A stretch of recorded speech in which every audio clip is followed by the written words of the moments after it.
রাতে এশার নামাজের পরে আপনি যত দ্রুত সম্ভব ঘুমিয়ে যান, এবং এটা কিন্তু রাসূলুল্লাহ সাল্লাল্লাহু আলাইহি ওয়াসাল্লাম আমাদেরকে শিখিয়ে গিয়েছেন। উনি উৎসাহিত করেছেন যে এশার সালাতের পরে তোমরা রাত জেগো না, যত দ্রুত সম্ভব ঘুমিয়ে পড়ো। এখন বিজ্ঞানীরা এসে বলছে আপনি এশার সালাতের পর যত দ্রুত ঘুমাবেন আপনার কোয়ালিটি স্লিপ হবে। 1 ঘন্টা টাইম এক্সপেন্ড করবেন, আপনার 12% ঘুমের কোয়ালিটি নষ্ট হবে। 2 ঘন্টা টাইম নষ্ট করবেন, 12 দুগুণা 24% কোয়ালিটি নষ্ট হবে। এভাবে যত টাইম যাবে প্রতি ঘন্টায় 12% করে আপনার ঘুমের কোয়ালিটি নষ্ট হবে। আর সাথে যদি আপনি মোবাইল দেখে দেখে টাইমটা নষ্ট করেন তাহলে এটা চক্রবৃদ্ধি হারে আপনার ব্রেনের ক্ষতি করবে। এখন তো বেশিরভাগ পরিবারে বেশিরভাগ মানুষজন দেখা যায় এশার নামাজের পর মোবাইলে স্ক্রল করতে করতে রাত 1টা 2টা 3টা বাজিয়ে ফেলতেছে। তার ঘুমের বিন্দু মাত্র কোয়ালিটি থাকে না। ঘুম আল্লাহ তাআলার একটা নিয়ামত, এই নিয়ামতটাকে নষ্ট করবেন না।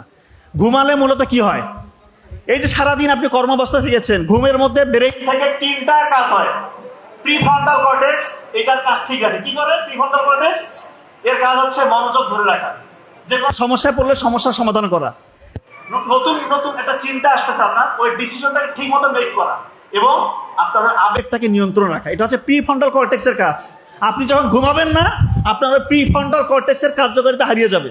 2 নাম্বার হিপ্পোক্যাম্পাসের কাজ কি? ছাত্রছাত্রীদের জন্য খুবই জরুরি। হিপ্পোক্যাম্পাস হচ্ছে আমাদের যে কোনো কিছু যখন আমরা তথ্য পড়ি শিখি, এটাকে শর্ট টার্ম মেমোরি সেন্টার থেকে লং টার্ম মেমোরি সেন্টারে কনভার্ট করে, দীর্ঘস্থায়ী মেমোরি সেন্টারে যে রিজার্ভ করে।